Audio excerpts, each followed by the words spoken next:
first shot somebody? I first shot somebody, I was probably around, I guess 18, something like that, 18, 19. And that's gotta like seriously do something to you when you're doing something, when you're doing that young. Like violence at that age, it's gotta change. It's gotta.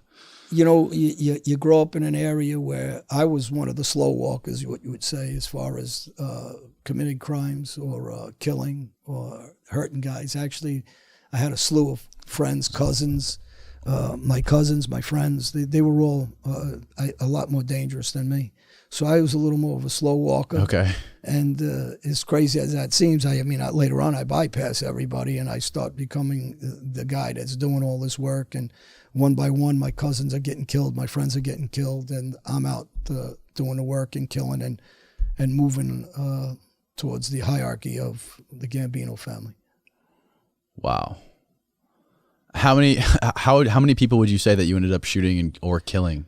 You know, again, I just spewed out on the Value Entertainment, names, places, dates, witnesses of what I did, and I held back probably about 25 shootings that I could continue with. And, you know, we're doing shows, movies, and a lot of that stuff and dates and times and places we're saving for the actual films that are coming out. We're doing a series coming out. Yeah, I guess that's a big question. I mean, judging by, you know, your past and like the violence and all the criminal violence that you were involved in and all the shootings and killings and the jail time you did, I mean, obviously those are super interesting stories, but so why do this? So why come out in the media and why talk about all this and tell the story? Like, why do this?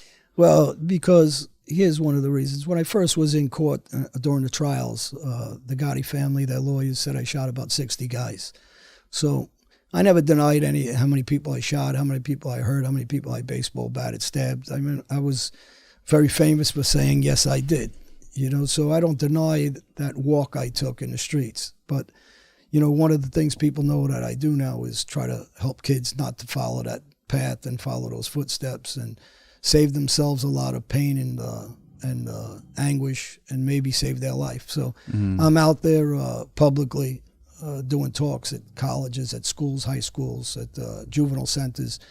And my thing is to try to help some kids save their lives around the world. And, you know, I've been around the world. I do talks in Switzerland. I've done talks in the UK. I've done them in New York, New Jersey, Philadelphia, this area, in Tampa, Florida. And I'm very public, doing lectures all over and trying to, you know, give people the real of what goes on within the streets, what goes on within the mafia and murders and, you know, the everyday life of being a criminal. And you also said that you're pretty close friends with Sammy the Bull.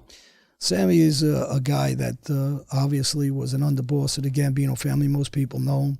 If you don't know him, you can look him up. And he's just recently done an interview on Value Entertainment, which I also done a couple of weeks prior to him. And you get the basis of his story, mine, and some of the things we discuss and talk about. And Sammy was a very powerful underboss in the Gambino family, very powerful guy in the street. And he was betrayed. And during, you know, the problem with the street and the street world is people that don't really understand it, and they watch some TV or they listen to these shows, they think they really understand what you sign up for and how treacherous it is, and they really don't get it.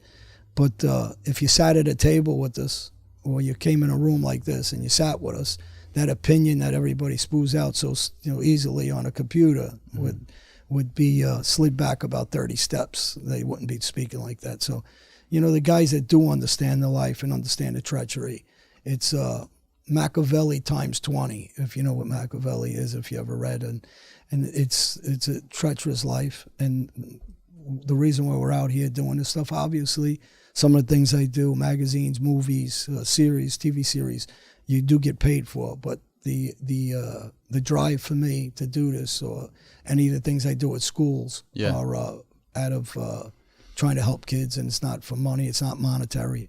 I don't get paid for it, and that I'm not trying to get paid for it.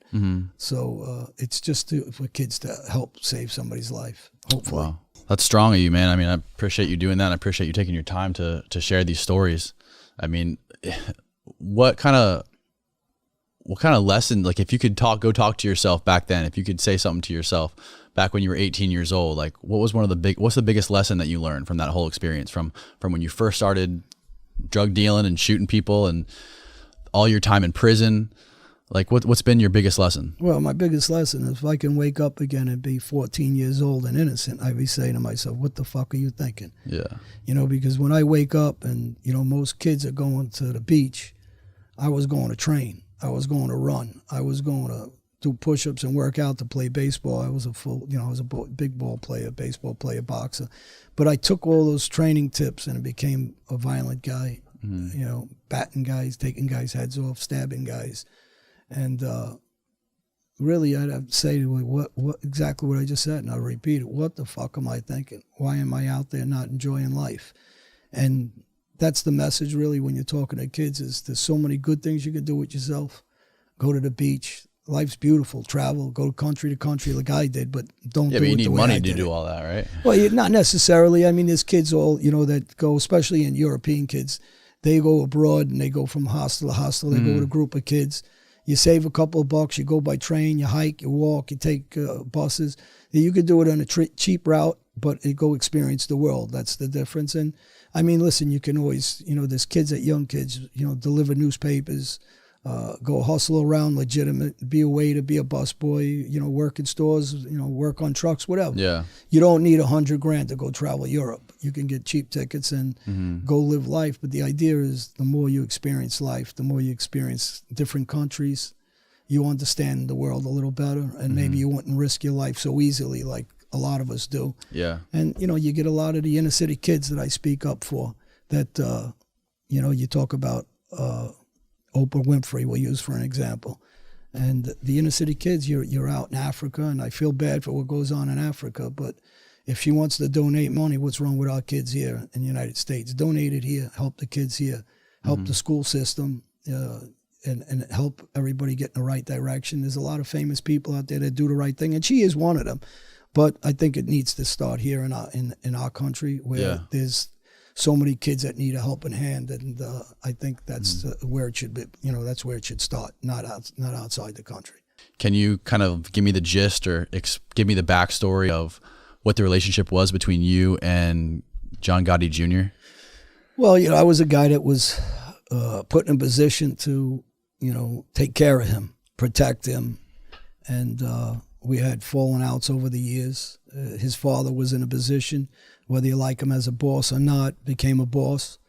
And although I disagreed on his leadership in a lot of ways, he was a gangster. The son, on the other hand, was what I call a spoiled brat. Right.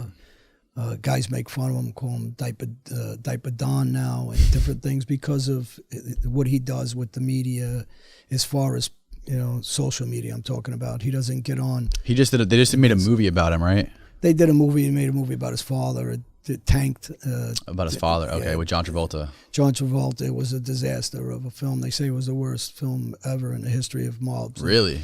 But again, because the son tried to hold and control what was, you know, being written, how it was being written, and, you know, he destroyed whatever they were trying to do with the movie by trying to control it. So this is the problem with him. He's doesn't do anything where he comes out in a positive manner, tries to help some kids, doesn't come out and be truthful. You know, we have to, just what I did, I had to catch him as an informant. And there's no, listen, you're an informant. There's no way to back out of that. You're a queen of the day. There's no way to say I only ratted a little bit, or, you know, these ridiculous comments. And I hate to always go into it about him because he's nothing to me. In my country, in Albanian, there's a terminology for a barking dog. You know, you ever see these little dogs, like a little chihuahua, when they don't stop yapping and barking. And, you know, we say just keep walking and keep walking past them. That dog's going to be barking forever. Right. Yeah. So, you know, he's a barker. He's a guy that, you know, never did no work. If, you know, he wasn't violent in the street. The guys like me did that stuff, and he's on a poor me syndrome. Nobody wants to hear that. You know, stand on your own 2 feet. Say, listen, I lived a life I shouldn't have. We dealt drugs. Yeah, maybe I didn't, by my own hand, go out and hurt all these guys, but guys like me did. And Right. You know, do something positive, kids. You know, stop whining and crying. Stop blaming your father for putting you in this life. And then you try to, you know, make money off your father's legacy or whatever. Whether you agree with the lifestyle of his father or how he led, which, you know, I'm not a big advocate as him as a leader, but the father was who he was. Of him or his dad? The father's leadership. Right. I mean, the son, I don't even like talking about him anymore. No. There's really not much to say, or there's something left to say. Do you think that you guys will ever mend the relationship? I mean, you guys were pretty good friends at one point, right? I don't know if we were friends. I know the media said we were friends. I mean, okay. I said, you know, at times, yeah, we were friends, but, you know, I work with him. It was a working relationship. Okay. And, you know, when it depends on how I feel that day, I say I babysit him. You know, he's just a spoiled guy. You know, until he faces the truth about himself, that he was spoiled, that he was kind of a bratty kid, spoon-fed, fed and spoon-fed. And, you know, I'm not going to have too many good things to say about him until he steps up, he becomes a man and does the right thing with kids and, you know, stops bullshitting everybody and, you know, just say, hey, listen, if there's a way to change that you were queen of the day, I just want to know about it. But there really is no way to change that. You were queen of the day. Well, I was in penitentiaries and other guys, and you started talking, giving us up. We don't know exactly how many times you met, and we don't know if it was for years, but you were an informant. And there's no way changing that. You took yourself in and met with the government, and you're trying to spin it somehow.